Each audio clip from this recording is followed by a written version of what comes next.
Meu nome é Regina Vilela e eu sou jornalista independente. Hoje eu vim contar uma história horripilante que precisa ser recontada quantas vezes forem necessárias. Talvez muitos não lembrem, não saibam ou só viram em filmes e podem até pensar que é fruto da imaginação dos roteiristas. Afinal, as escolas deixaram de ensinar história e passaram a falar de sexo com os miúdos. O grande derrotado na Primeira Guerra Mundial, em 1919, foi o Império Alemão. Os efeitos foram devastadores. Isso abriu caminho para o extremismo nacionalista. Surgiu a República de Weimar, que trouxe uma nova constituição com diretrizes políticas e econômicas para a Alemanha na década de 1920. Mas isso não pacificou a nação. Diversos partidos, facções paramilitares e políticas se mobilizavam, inclusive comunistas, influenciados pela Revolução Russa de 1917, liderada por Rosa Luxemburgo.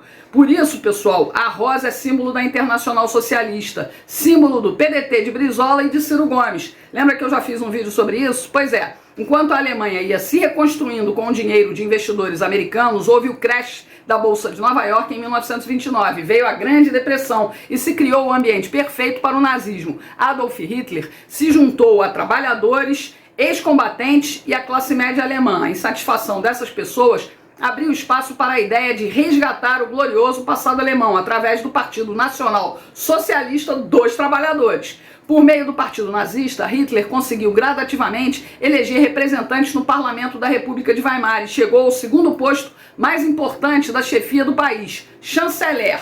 Em 1933, quando o parlamento alemão foi incendiado, os nazistas acabaram pressionando o presidente Hindenburgo até obter mais poder. Quando o presidente morreu em 1934, Hitler, além de chanceler, virou presidente e se tornou o Führer, senhor e líder de todos os alemães. O ditador nazista criou o Terceiro Império, ou seja, o Terceiro Reich. O nazismo era totalitário como toda ideologia de esquerda. A comunicação foi a principal ferramenta para o controle da população. Jornais, rádios e cinema foram decisivos na propagação do nazismo.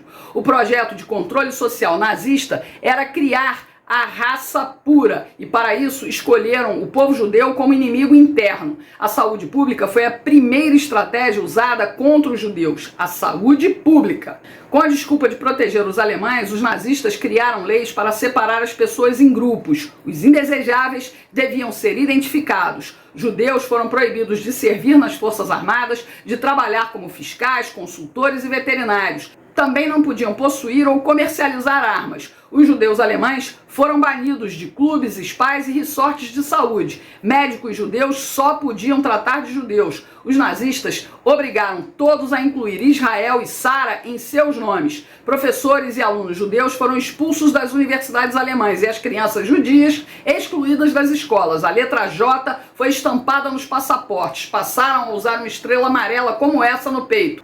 Os nazistas tiraram os telefones e qualquer outro tipo de comunicação. Essa perseguição ocorreu de forma gradual entre 1935 e 1940. Resultado: marginalização e expulsão dos judeus alemães da sociedade, cultura, comércio e negócios da Alemanha. Eles foram se tornando invisíveis, condição ideal para o Holocausto. O sistema de saúde nazista tratava os judeus como vermes e parasitas, que ameaçavam a saúde geral da comunidade. Essa propaganda repetida ao extremo serviu de justificativa para o avanço de uma agenda política e ideológica que nada tinha a ver com saúde pública. Era só controle social para a aniquilação dos inimigos. Aprenda, o totalitarismo despreza o indivíduo em nome do coletivo. Finalmente, o passaporte sanitário foi implantado para cercear o direito de ir e vir na Alemanha e nos países ocupados, com o início da Segunda Guerra Mundial, em 1939. E os judeus e não alemães já não podiam circular livremente pela Alemanha e países ocupados, até que os nazistas optaram pela perseguição mais radical. Vieram os guetos, os campos de concentração, as câmaras de gás para a morte por sufocamento.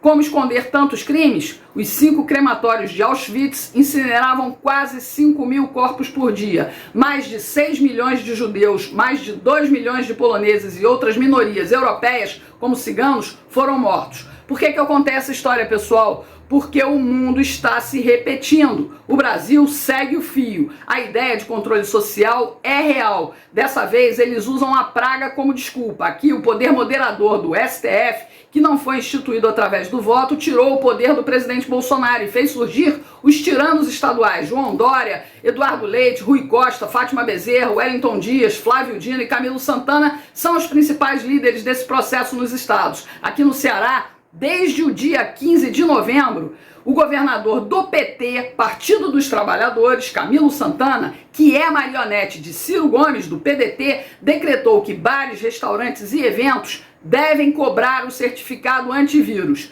Quem não foi ponteado é automaticamente excluído da sociedade. O Ceará, que depois do pandemônio voltava a ser um dos principais pontos turísticos do país, cria restrições justamente num dos setores mais prejudicados nos últimos 2 anos. O setor de restaurantes e eventos, pessoal, gera milhares de empregos e para cada vaga formal há pelo menos 5 postos de trabalho indireto. A FEComércio, Federação do Comércio de Bens e Serviços de Turismo do Estado do Ceará, e a Abrazel, Associação Brasileira de Bares e Restaurantes, já se manifestaram contra o decreto estadual 3499, que impõe o passe obrigatório.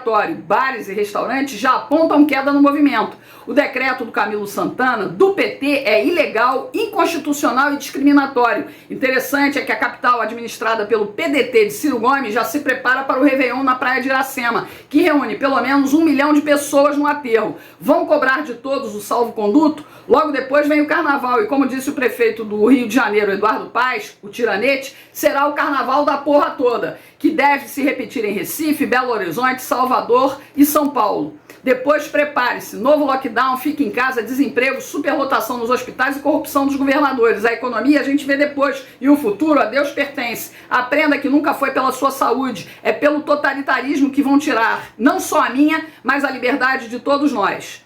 Até a próxima.